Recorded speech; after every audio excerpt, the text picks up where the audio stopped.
একজন মানুষ নিজের দেশ, নিজের রাষ্ট্র, এমনকি নিজের সেনাবাহিনীর গোপন তথ্য কেন অন্য দেশের হাতে তুলে দেয়? টাকার লোভ, প্রতিশোধ, মতাদর্শ, নাকি আরও ভয়ঙ্কর কোনো মানসিক খেলা? ইতিহাস বলছে গুপ্তচররা জন্ম নেয় না, তৈরি করা হয়। আজ জানবেন কিভাবে সাধারণ একজন মানুষ ধীরে ধীরে পরিণত হয় অন্য দেশের এজেন্টে।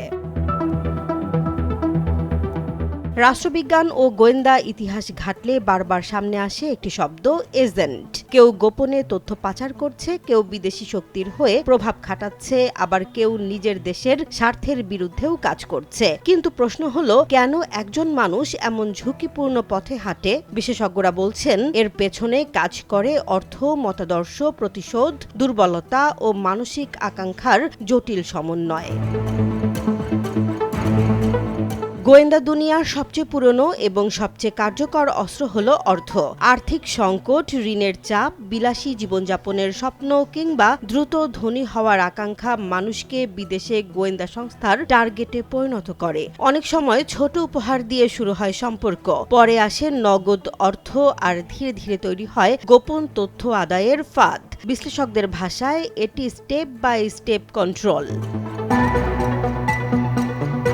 তবে সব এজেন্ট টাকার জন্য কাজ করে না। ইতিহাসে দেখা গেছে অনেকেই মতাদর্শের কারণে বিদেশি শক্তির সঙ্গে যুক্ত হয়েছে। শীতল যুদ্ধের সময় কমিউনিজম বনাম গণতন্ত্রের লড়াইয়ে দুই পক্ষই নিজেদের আদর্শে বিশ্বাসী লোকদের ব্যবহার করেছে। কেউ মনে করেছে অন্য একটি রাষ্ট্রের নীতি তার নিজের দেশের চেয়ে বেশি ন্যায্য বা শক্তিশালী। সেই বিশ্বাস থেকেই শুরু হয়েছে গোপন সহযোগিতা।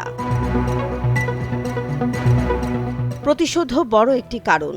নিজের রাষ্ট্র, সরকার বা প্রতিষ্ঠানের প্রতি ক্ষোভ মানুষকে ভয়ঙ্কর সিদ্ধান্ত নিতে বাধ্য করতে পারে। চাকরিতে অবমূল্যায়ন, রাজনৈতিক নিপীড়ন, অপমান কিংবা দীর্ঘদিনের হতাশা, এসব জমতে জমতে একসময় বিদেশি শক্তির জন্য সুযোগ তৈরি করে। অনেক গুপ্তচর কাণ্ডে দেখা গেছে ক্ষুব্ধ কর্মকর্তারাই পরে রাষ্ট্রের গোপন তথ্য ফাঁস করেছেন। বিদেশি গোয়েন্দা সংস্থাগুলো মানুষের ব্যক্তিগত দুর্বলতাকেও অস্ত্র হিসেবে ব্যবহার করে। গোপন সম্পর্ক, অবৈধ লেনদেন, আসক্তি কিংবা ব্যক্তিগত কেলেঙ্কারির তথ্য সংগ্রহ করে চাপ সৃষ্টি করা হয়। গোয়েন্দা জগতে এটিকে বলা হয় ব্ল্যাকমেইল অপারেশন। প্রথমে বন্ধুত্ব, পরে দুর্বলতা শনাক্ত, তারপর নিয়ন্ত্রণ। এই কৌশল বহু বছর ধরে ব্যবহৃত হয়ে আসছে। মনোবিজ্ঞানীরা বলছেন কিছু মানুষ গোপন ক্ষমতার অনুভূতিতেও আকৃষ্ট হয়। বিদেশি সংস্থার সঙ্গে যোগাযোগ তাদের কাছে নিজেকে গুরুত্বপূর্ণ বা প্রভাবশালী মনে করার সুযোগ তৈরি করে। অনেক সময় স্বীকৃতি পাওয়ার আকাঙ্ক্ষাই একজন মানুষকে বিপজ্জনক পথে ঠেলে দেয়।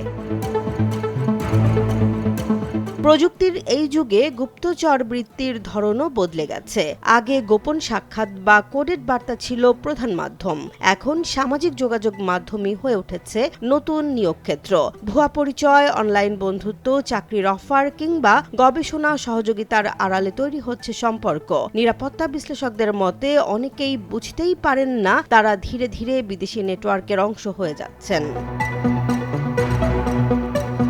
তবে গুরুত্বপূর্ণ বিষয় হলো, সব বিদেশি এজেন্ট অভিযোগ সত্য নয়। রাজনৈতিক অঙ্গনে অনেক সময় বিরোধী পক্ষকে হেয় করা, জনমত প্রভাবিত করা কিংবা ভিন্ন মত দমন করতেও এই শব্দ ব্যবহার করা হয়। তাই কোনো অভিযোগ উঠলেই সেটিকে সত্য ধরে নেওয়া বিপজ্জনক। বাস্তব প্রমাণ, তদন্ত ও বিচারিক প্রক্রিয়াই এখানে সবচেয়ে গুরুত্বপূর্ণ।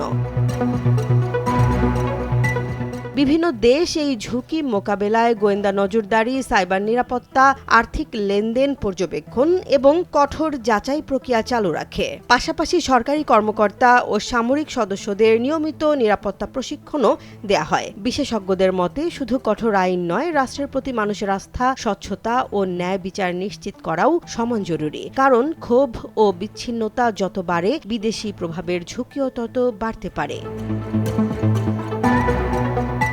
জেসমিন জাহান, নিউজ ডেস্ক, জনবাণী।